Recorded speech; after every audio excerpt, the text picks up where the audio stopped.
It lay entombed in darkness for more than a century, a steel colossus scattered across the seabed 3,800 meters down in water cold enough to freeze skin in seconds.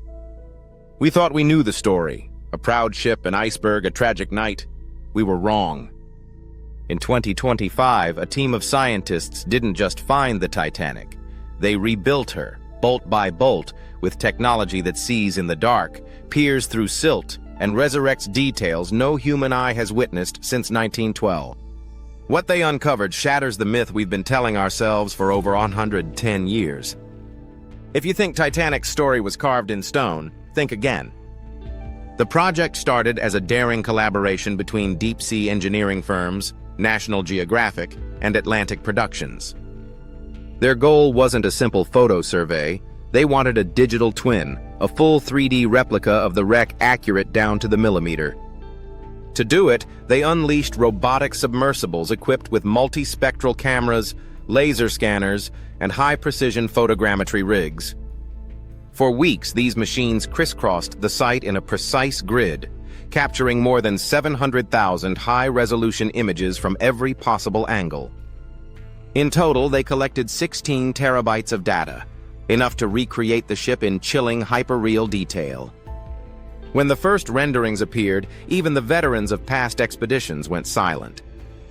The bow still rises from the mud like a monument, anchor chains coiled as if waiting for orders, its portholes gape like watching eyes.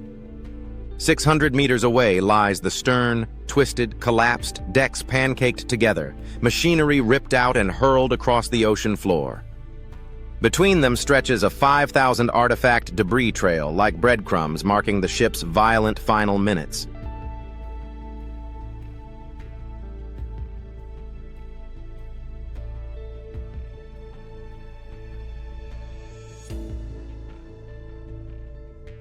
For the first time, experts can virtually walk the wreck, zoom in on a child's shoe, read the faded manufacturer's logo on a teacup, count the teeth on a gear in the engine room.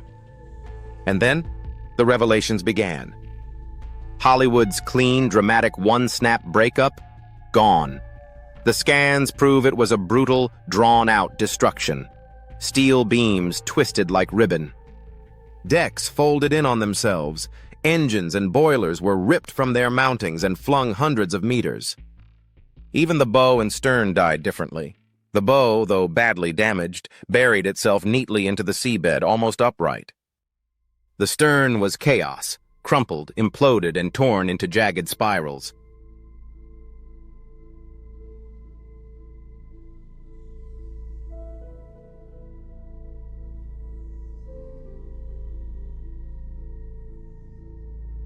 Then the submersibles ventured into areas no camera had ever seen, corridors still lined with melted wiring, collapsed bunks holding suitcases fused into the debris.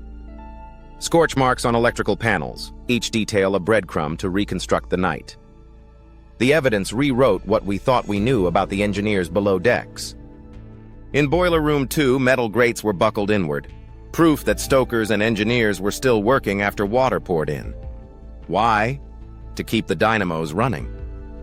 To keep the lights on, to keep the pumps fighting the sea. A manual steam valve was found locked open, channeling steam to the ship's generators until the last possible moment. Survivor Lawrence Beasley once wrote, "The lights gave us courage. Now we know why. Those lights were bought with human lives." The scans revealed scorched wiring and fused junction boxes, engineers rerouting power through backup circuits as water rose to their knees. This wasn't a random failure, it was deliberate, calculated heroism. Dr. Elaine Barnes, a maritime safety expert, studied the evidence and said, "They weren't just brave, they were the line between survival and oblivion." Without them, Titanic's decks would have plunged into darkness up to 15 minutes earlier. In disaster terms, that's the difference between hundreds of people boarding lifeboats, or chaos and stampede. From crew rosters and survivor testimony, historians have matched at least 30 men to the engineering crew who stayed. Trimmer Walter Hurst, one of the rare survivors from below decks, described water flooding in like thunder as the men just kept working, fighting the night itself. And then there's the iceberg's wound.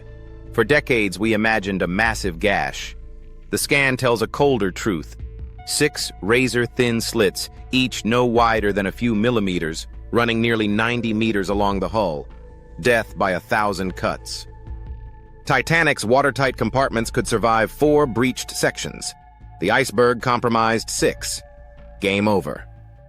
As the bow filled, the stern lifted higher, putting impossible stress on the ship's spine. The 3D model shows how steel twisted under torsional stress, a spiral of failure creeping up through the decks.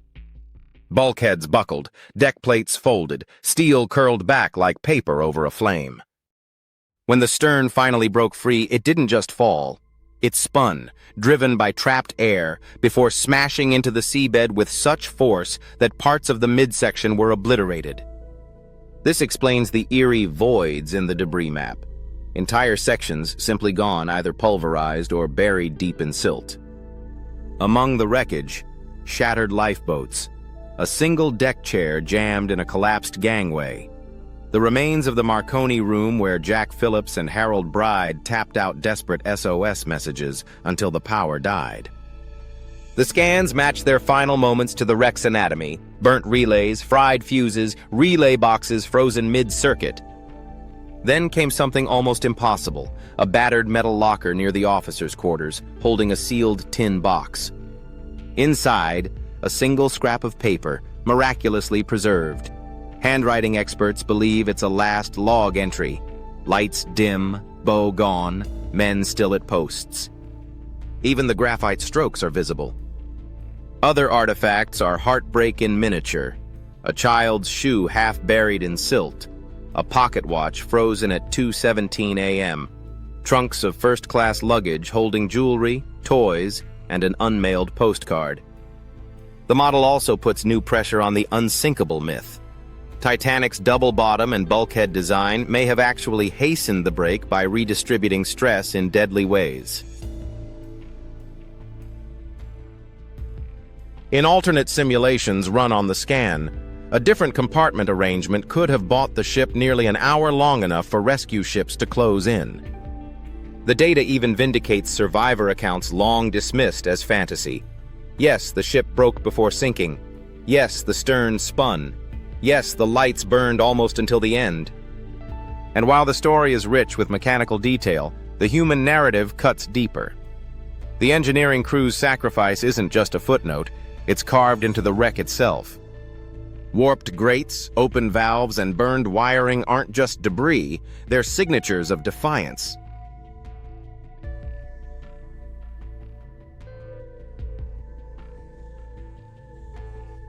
Yet mysteries remain. The scan shows empty pockets where critical components should be. Are they buried under decades of sediment? Dr. Emily Kenson, who led part of the analysis, calls it an engineering autopsy. Every torn plate is a clue, every twisted beam a sentence in the death report. And the ship still holds its secrets. The silt hides more than machinery. It hides choices, mistakes, and maybe the answers to the oldest question of all. Was Titanic doomed from the moment she sailed, or did a chain of avoidable decisions seal her fate? For over a century, Titanic has been a cautionary tale about hubris and nature. But the 2025 scans tell a more complex story, one of endurance, sacrifice, and a fight against impossible odds. The ocean has not given up everything, and as long as technology keeps evolving, the wreck will keep whispering its truths. So what will the next scan reveal? Another hidden room? A missing section of hull? Or something that rewrites the final chapter all over again? Drop your theories in the comments. Like this video if you want more deep dive investigations. Subscribe so you don't miss the next time we shine a light into the cold, dark depths. Because the Titanic is still speaking.